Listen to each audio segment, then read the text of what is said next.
ఎక్కడో నెల్లూరు ప్రాంతంలో పుట్టిన యేసన్న గారు క్యాన్సర్ రోగం, అప్పుడు క్యాన్సర్ అని పేరు లేదు కాబట్టి ఏదో రక్తం కప్పుకుంటాడని ఒక పేరు పెట్టి రోడ్డు మీద అడుగు తినేవాడు, ఆ పనులు తినే పొట్టు కూడా తిన్నాడు ఆయన. అట్లాంటి వ్యక్తిని ఎన్నుకుంటే ఈ రోజున దగ్గర 13,000 చర్చిలు, లక్షల మంది విశ్వాసం. వాళ్ళు క్రైస్తవులు, వాళ్ళు దేవుని బిడ్డలు, వాళ్ళు మాదిరికారు. మనం ఎవరికి మాదిరికారు? అవును. ఇంకెందుకంటే చెప్పడానికి ఏం లేదు. అందుకని మనం ఏదో ఒకరికి వస్తామంటే వస్తానికి కాదు. ఈ రోజున చనిపోతే రేపటికి 2. ఈరోజు చనిపోతే అందరికి కబుర్లు పెడతారు మనోళ్ళే.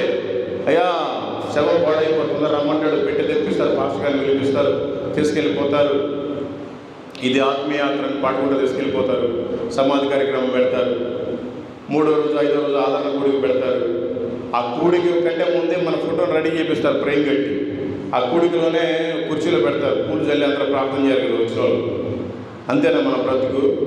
మనల్ని దేవుడు ఒక సపరేట్గా చూస్తున్నాడు. ఎందుకు నామకార్థంలోనే ఇదే చాలు అనుకుని నిరుత్సాహంగా ఉండాలి? మనమంటూ ప్రభు కోసం ఏదో ఒకటి చేయాలి. చేయకపోతే చాలా కష్టం. యేసు ప్రభు వారు ఒకసారి భూమి మీదకి వచ్చి రెండోసారి రానయ్య ఉన్నాడు. మీకు ఈ విషయం తెలుసా? యేసు ప్రభు వారు రెండోసారి భూమి మీదకి రాబోతున్నాడు అన్నోళ్ళు ఒకసారి చేతులు ఎత్తండి. భూమి మీదకి రాడు. ఆయన రెండోసారి మధ్యాకాశంలోకి వస్తాడు. ఒక బోర సౌండ్ వినిపిస్తుంది. ఒక బోరను వస్తాడు. ఆ బోర సౌండ్ విని రెప్పపాటులో మనమంతా కూడా మహిమ శరీరం ధరించుకుని ఆయన దగ్గరికి వెళ్ళిపోవాలి. వెళ్ళిపోతే మంచిది.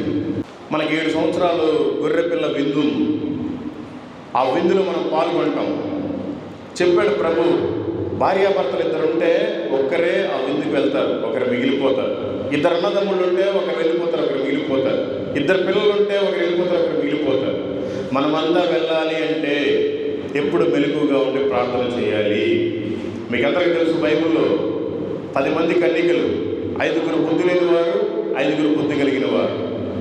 ఆ గిన్నెలో, ఆ పాత్రలో నూనె ఒత్తి రెడీగా ఉంచుకున్న వాళ్ళేమో ఎత్తపడ్డారు, మిగతా వాళ్ళేమో మిగిలిపోయారు, తలుపు వేయబడింది. సేమ్ రాకడ కూడా అట్లే ఉంటుంది.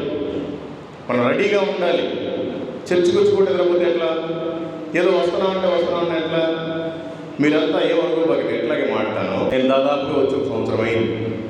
సేమ్ ఇంతే మంది ఉన్నారు, 1-2 తగ్గినట్టున్నారు. ఇంకా ఇక్కడ ఒక అన్న వాళ్ళు ఉండేవాడు.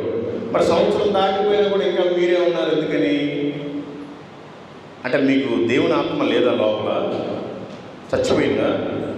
పరిశుద్ధాత్మ దేవుడు వెళ్ళిపోయాడా? ఎందుకు మీరు సువార్తను ప్రకటించట్లేదు? సరే, పాస్టర్ గారు అంటే పాపం ఆయన చదువుకున్నాడు, జాబ్ చేశాడు, ఇంత మందిరాన్ని మనకి అవకాశం కల్పించాడు, ఆయన గురించి తీసేయండి. మరి మనం ఏం చేస్తున్నాం? వచ్చిన విశ్వాసం